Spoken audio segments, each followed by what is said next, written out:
But see, God is still looking for those today that will, though they go through the trial, they will handle the test. They will be tried with fire and they'll come out trustworthy. Trustworthiness is the second part. Testing trustworthiness. And He's looking on those that He can count on to continue to carry the gospel.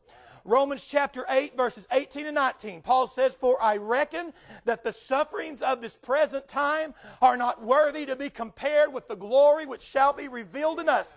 For the earnest expectation of the creature waiteth for the manifestation of the sons of God." Do you realize that there are sinners out there today that are just waiting on each and every one of you to be manifested? But if I'll tell you what, if sitting on the pews and criticizing, if that gets the job done, we'd already evangelized the church decades ago. But it's about time that we get up and say, we will continue to carry the gospel. God will entrust more to you when you prove that after the testing and having your faith tried, Pastor, we're going to trust Him no matter what. Then God can entrust more to you. Amen. What did Jesus say about the slothful servant who hid his talent in Matthew 25:26? His Lord answered and said unto him, "Thou wicked and slothful servant, thou knewest not that I reap where I sowed not." He got his talent and then he went and buried it. Didn't use it. The two others, one had 10, he went and turned it into more talents. The one that had 5, he turned it into more talents. The one that had the 1 went and hid it. And so the master took that away from him, gave it to the one with the 10 talents. And he told him, he said, "You could have just gone ahead and, if I could put this in layman's terms, Robin, you could just go ahead and put it in the bank so we could draw some interest. You should have done that instead of burying the thing."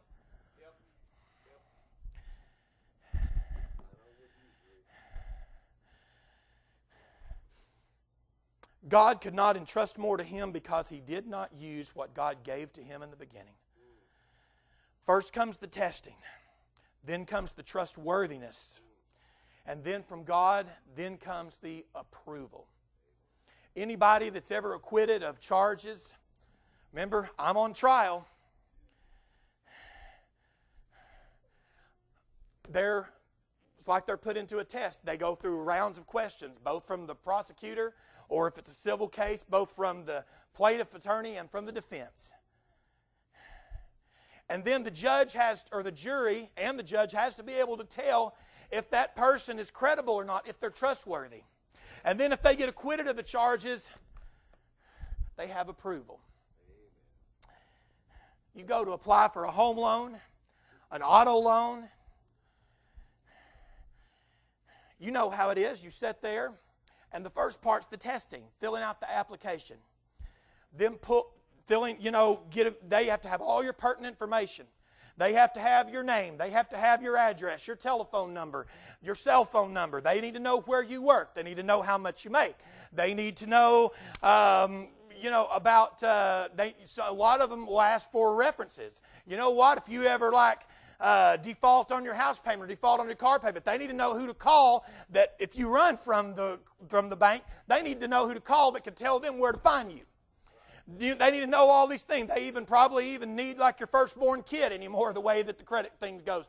But then in the time after the testing, the application, then comes the trustworthiness. How is the trustworthiness? They pull a credit check from Equifax, Experian, TransUnion. They see if your credit is worthy enough for them to loan you some money to buy this. And then they come back either with the denial or the approval. I want God to approve what we're doing. I want to hear Jesus say, just as He told the two that took their talents and multiplied them. His Lord said unto him, "Well done, thou good and faithful servant. Thou hast been faithful over a few things. I will make you ruler over many. Enter into the joy of the Lord." Amen. But Matthew 24:12 tells us, because iniquity shall abound, the love of many shall wax cold. You're on trial, but the trial of your faith. James says that the trying of your faith works patience. And patience has always been. I'll tell you what. How many of the show of hands have raised little ones? Probably most everybody in here. And I can tell you right now, sometimes they can try your patience. I've never been the most patient person until I had children, I'll tell you. And I'm going to close with this. Don't forget, the trial of your faith. Number 1, testing. Number 2, trustworthiness. And number 3, approval.